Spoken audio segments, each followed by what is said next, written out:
Assalamualaikum warahmatullahi wabarakatuh. Yang terhormat Bapak Ahmad Sukron selaku dosen mata kuliah Hukum Ekonomi Syariah.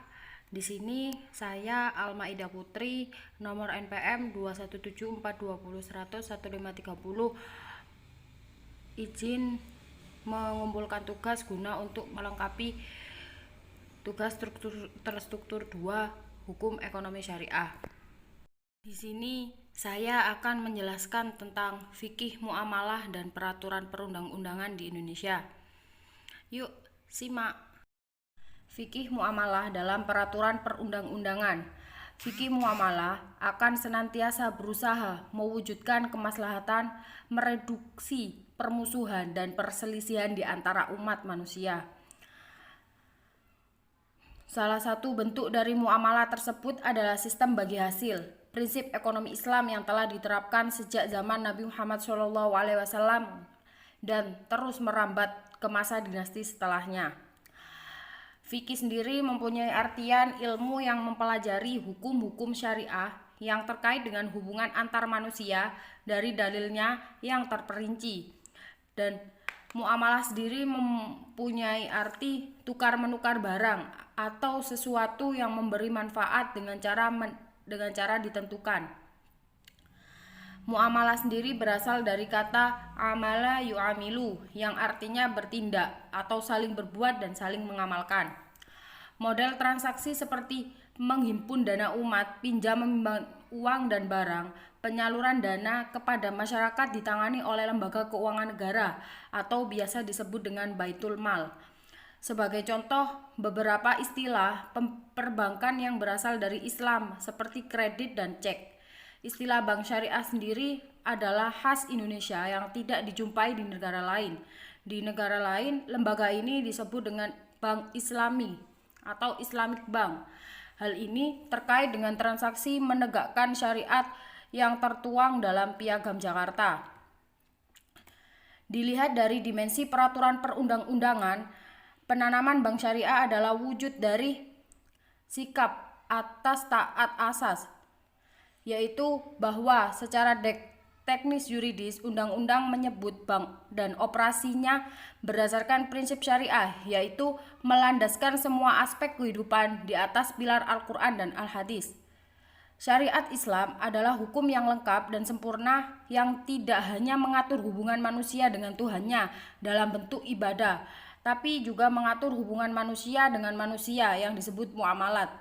Manusia dalam pergaulan hidupnya tetap saling membutuhkan satu sama lainnya, baik menyangkut hubungan sosial, ekonomi, dan sebagainya. Selanjutnya yang kedua yakni macam-macam akad dalam muamalah.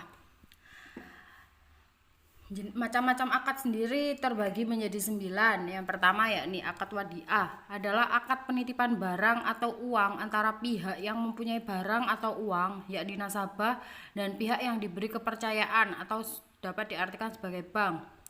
Akad wadiah ini tujuannya untuk menjaga keselamatan, keamanan, serta keutuhan barang atau uang yang dititipkan. Kemudian yang kedua akad mudharabah. Akad mudharabah sendiri adalah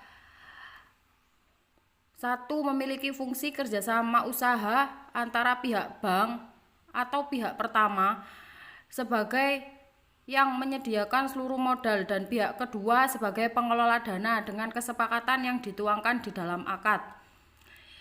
Akad mudharabah sendiri ini dapat diartikan sebagai investasi.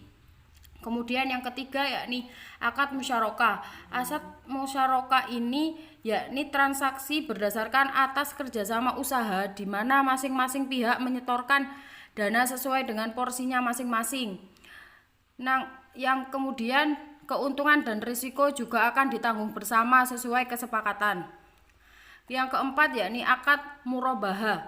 Akad murabahah ini adalah akad transaksi di mana penjual menyatakan harga beli produk kepada pembeli dan pembeli membeli produk tersebut dengan harga yang lebih tinggi. Yang kelima yakni akad salam. Akad salam adalah melakukan pemesanan dan pembayaran dahulu di awal. Setelah pembayaran dilakukan, penjual memproses produk sesuai pesanan. dalam jangka waktu yang ditentukan. Yang keenam yakni akad istisna. Akad istisna sendiri berawal dari pembeli melakukan pemesanan terlebih dahulu kepada penjual. Setelah mendapatkan pemesanan, pembeli baru melakukan produksi sesuai dengan permintaan pembeli. Akad ini mirip dengan akad salam, bedanya adalah produk yang diproduksi sesuai dengan permintaan pembeli. Yang ketujuh yakni akad ijaroh. Akad ijaroh merupakan akad yang digunakan pada sistem sewa. Dalam akad ini, penyewa melakukan pembayaran kepada pemilik produk untuk mendapatkan hak guna dan manfaat dari barang yang disewa tanpa memindahkan hak milik. Yang ke-8 yakni akad ijaroh muntahiyah bitamlik, merupakan akad transaksi syariah di mana penyewa melakukan pembayaran kepada pemilik produk untuk mendapatkan hak guna. Kemudian penyewa akan memperoleh manfaat dari barang yang disewa dan mendapatkan opsi pemindahan hak milik terhadap barang tersebut di akhir transaksi. Yang terakhir yakni akad qard, yakni jenis akad pada transaksi peminjaman, di mana nasabah melakukan peminjaman dana tanpa imbalan tetapi wajib mengembalikan pada waktu yang telah disepakati. Akad qard termasuk dalam kategori akad saling bantu atau tatawuf, sehingga bukan termasuk transaksi komersial. Contohnya seperti ketika saya meminjam dana sebesar 500 juta kepada teman saya dalam waktu 3 bulan untuk mengembalikan. Nah, pada waktu itu saya harus mengembalikan sesuai dengan perjanjian yang saya buat, yakni selama 3 bulan hutang itu harus sudah lunas. Jadi dana tersebut sesuai dengan jumlah dan dalam jangka waktu yang telah disepakati oleh kedua belah pihak, seperti itu. Yang ketiga yakni maksud dari pasar dan mekanisme pasar. Pasar sendiri mempunyai arti tempat bertemunya pembeli dan penjual untuk melakukan transaksi jual beli barang dan jasa. Sedangkan pasar sendiri juga dapat diartikan sebagai suatu tempat di mana pada hari tertentu para penjual dan pembeli dapat bertemu untuk jual beli barang secara langsung. Proses penentuan harga melalui penawaran dan permintaan antara penjual dan pembeli. Kemudian mekanisme pasar sendiri adalah proses penentuan harga barang maupun jasa yang dihasilkan dari penawaran serta permintaan antara pembeli dan penjual tersebut. Yang keempat yakni perkembangan ekonomi syariah di Indonesia.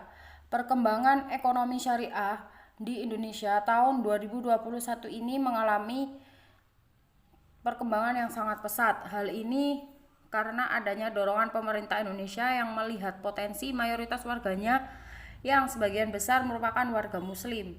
Dorongan pemerintah terhadap perkembangan ekonomi syariah ini dimulai dari terbitnya peraturan jaminan produk halal hingga pengembangan industri halal di Indonesia. Perkembangan ekonomi syariah di Indonesia menunjukkan kemajuan yang patut disyukuri dan diapresiasi. Perkembangan tersebut tidak hanya dijumpai pada tatanan wacana yang bersifat teoretik normatif, namun sudah sampai pada tataran yang lebih praktis. Pada tataran wacana, kita menjumpai banyak pemikiran ekonomi syariah yang dikembangkan oleh para ahli. Bahkan pemikiran fikih muamalah yang dikembangkan oleh para ulama telah diadaptasi sedemikian rupa dalam bentuk fatwa. Fatwa yang dikeluarkan oleh Dewan Syariah Nasional atau DSN telah menjadi panduan praktis bagi publik dalam bermuamalah sesuai syariah. Selain itu, juga gagasan Ibnu Taimiyah yang berbicara tentang kebijakan fiskal, terutama mengenai sumber penerimaan dan alokasi belanja keuangan negara. Kondisi ini makin menegaskan bahwa ekonomi syariah tidak hanya identik dengan bank syariah, melainkan juga mencakup ekonomi mikro, makro, kebijakan moneter, kebijakan fiskal, pembiayaan publik, sampai dengan ekonomi pembangunan. Pada tatanan praktis, perkembangan lembaga keuangan publik syariah mengalami perkembangan yang cukup pesat. dalam sektor perbankan. Misalnya hingga Oktober 2018 yang lalu jumlah bank umum syariah sudah mencapai 14 buah dengan total aset sebesar 292 miliar rupiah. Saya kira itu pemaparan materi tentang fikih muamalah dalam peraturan perundang-undangan yang untuk melengkapi tugas terstruktur 2 saya. Saya kira itu, kurang lebihnya saya mohon maaf dan butuh bimbingan. Assalamualaikum warahmatullahi wabarakatuh.